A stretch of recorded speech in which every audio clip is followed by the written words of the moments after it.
بسم الله الرحمن الرحيم আসসালামু আলাইকুম। সুপ্রিয় মোমেন ও মোমেনাগণ, সূরা বাকারার 154 নম্বর আয়াতের প্রতি আপনাদের দৃষ্টি আকর্ষণ করছি। আল্লাহ পাক বলছেন, আর যারা আল্লাহর পথে নিহত হয়েছে তাদেরকে মৃত বলো না, বরং তারা জীবিত, কিন্তু তোমরা তা অনুধাবন করো না। ফি সাবিলিল্লাহ, যারা আল্লাহর পথে নিহত হয়েছে, অর্থাৎ যারা নিজেদের প্রাণ উৎসর্গ করেছে ফি সাবিলিল্লাহ, তাদেরকে মৃত বলা যাবে না, কেননা তারা জীবিত। অর্থাৎ আয়ু থাকতেই তারা পৃথিবী ছেড়ে বিদায় হয়েছে, কিন্তু তারা মরেনি এবং আল্লাহ তাদেরকে অনন্ত জীবন দান করেছেন। অর্থাৎ শহীদগণ মরেন না, তারা আল্লাহর পথে নিহত ব্যক্তি। আল্লাহ তাদেরকে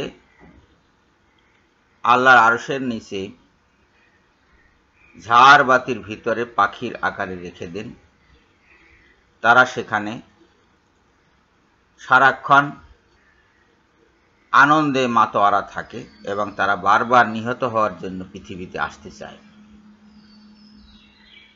এখানে একটা কথা বলে রাখা ভালো যে আল্লাহর পথে শহীদ সেই ব্যক্তি যে আল্লাহর দ্বীন ধর্ম রক্ষার জন্য নিহত হয়।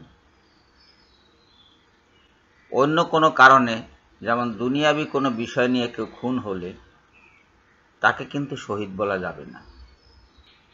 শহীদ শব্দটি একটি মুসলিম শব্দ, ইসলামী শব্দ। এটি শুধু মুসলিমদের জন্যই প্রযোজ্য, অমুসলিমের জন্য শহীদ শব্দটি প্রযোজ্য নয়। যদিও আজকাল সবাই কোনো না কোনো কারণে নিহত হলেই বলা হয় শহীদ। অনেকে বীরগতি প্রাপ্ত হয়, হিন্দু শাস্ত্রে যেটাকে বলে বীরগতি। যেমন ক্ষুদিরাম বীরগতি প্রাপ্ত হয়েছেন, কিন্তু ইসলামী পরিভাষায় তাকে শহীদ বলা যাবে না। শহীদ এবং বীরগতিপ্রাপ্ত ব্যক্তির মধ্যে পার্থক্য আছে। মুসলমানের বেহেশত এবং হিন্দুর স্বর্গ এক নয়, পার্থক্য আছে।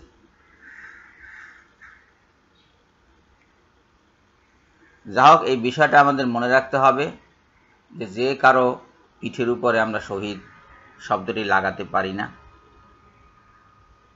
শহীদ শব্দটি শুধু তার ক্ষেত্রেই হবে যার ক্ষেত্রে এই ফি সাবিলিল্লাহ কথাটি প্রযোজ্য। অন্য কারো ক্ষেত্রে এটা হবে না। ফি সাবিলিল্লাহ মানে আল্লাহর পথে, আল্লাহর রাস্তায়, আল্লাহর ওয়াস্তে যে নিহত হয়েছে। হাদিস শরীফে বেশ কয়েকটি মৃত্যুকে শহীদি মৃত্যু বলা হয়েছে, অর্থাৎ সে শহীদের মর্যাদা পাবে, কিন্তু শহীদ নয়, শহীদের মর্যাদা পাবে। যেমন নিজের ধন সম্পদ, নিজের জীবন রক্ষার্থে যদি কেউ নিহত হয় তাহলে সে শহীদের মর্যাদা পাবে, কিন্তু সে শহীদ নয়। শহীদ ওই ব্যক্তি যে আল্লাহর পথে নিহত হয়েছে, ন্যায় যুদ্ধে যে নিহত হয়েছে, সেই লোকই শহীদ, অন্য কেউ শহীদ নয়। এবং তারা জীবিত, কেউ মৃত নয়। আর আল্লাহর রাস্তায় নিহত না হয়ে যদি কেউ নিজের সম্পত্তি রক্ষার্থে, নিজের অধিকার রক্ষার্থে, নিজের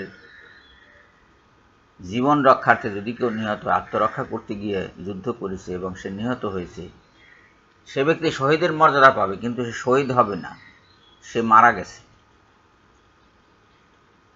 এই আয়াতের আওতায় সে আসবে না। সবাইকে ধন্যবাদ জানিয়ে এখনকার মতো শেষ করছি। আল্লাহ হাফেজ।